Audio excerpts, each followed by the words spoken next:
Сәлем қыздар, бауырсағыңыз қатты болып қалады ма? Ертесіне мүлде ешкім жемей қояды ма? Таныс жағдай болса, видеоны соңына дейін қараңыз. Себебі менде де басымнан өткен. Ал бұл рецепт жұмсақтығын 3 күнге дейін сақтайтын бауырсақтың рецебі. Ендеше бастайық. Ыдысымызға жылы суымызды, жылы сүтімізді салып, қантымызбен бір жұмыртқамызды және майымыз бен майонезімізді салып, барлығын араластырып аламыз. Ашытқының жақсы сапалы түрін пайдаланыңыз. Оны да салып, жақсылап араластырып аламыз. Және тұз салуды ұмытпаңыздар.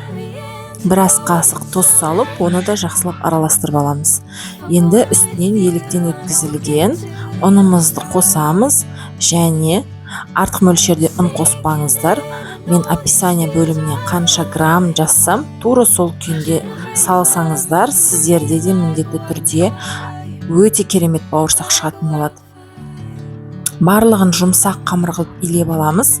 Үстінен кішкене сұйық май құйып, бетін жауып, жарты сағат, 1 сағат көлемінде жақсылап көтерілуге қойып қоямыз. Жылы жерге қойсаңыздар, тез ашитын болады.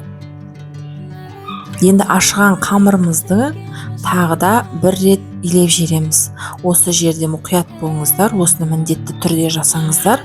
Сол кезде бауырсағыңыз үлпілдек, ортасына ауасы тола, керемет болып шығатын болады. Енді тағы да жарты сағатқа қоя тұрамыз. Осы ашыған қамырымызды 2-ге бөліп, жақсылап 1 сантиметр көлемінде жақсылап жайып аламыз осыны. Кез келген формада кессеңіздер болады. Мен дөңгелек формасы ұнағандықтан дөңгелек етіп кестім.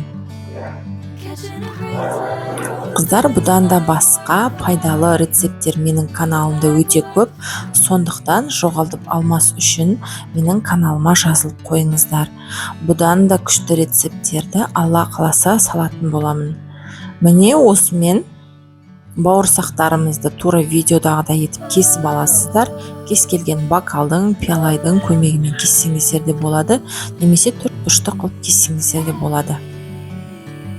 Енді осыны тағы да көтерілуге мен сияқты былай ыдысқа салып қойсаңыздар, ыңғайлы өздеріңізге. Бетін жауып 20 минутқа қоя тұрамыз. Осымен тағы да бауырсағымыз үлпілдек болып көтеріледі. Осыны мұқият жасаңыздар, бетін жауып 20 минутқа қойыңыздар.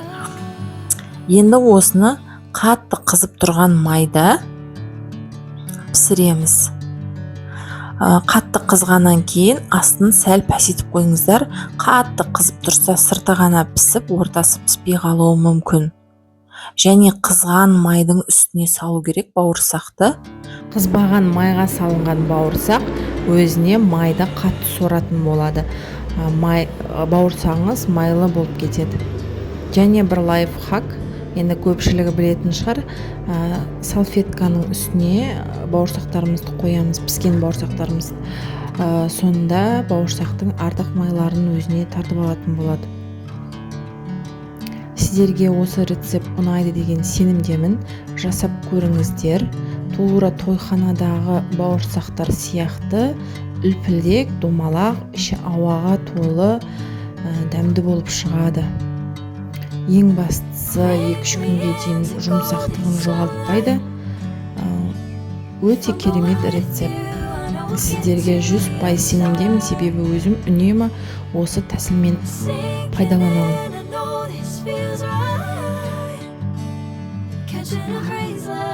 Рецепт ұнаса лайк басып, комментарий жазып қойыңыздар.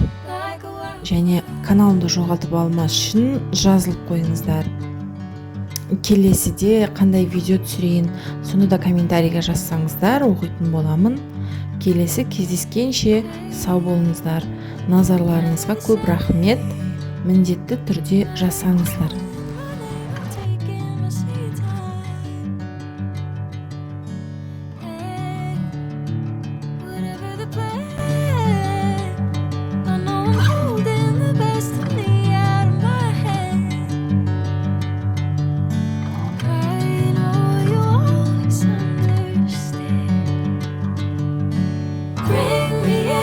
Golden sunlight, I'm going with you.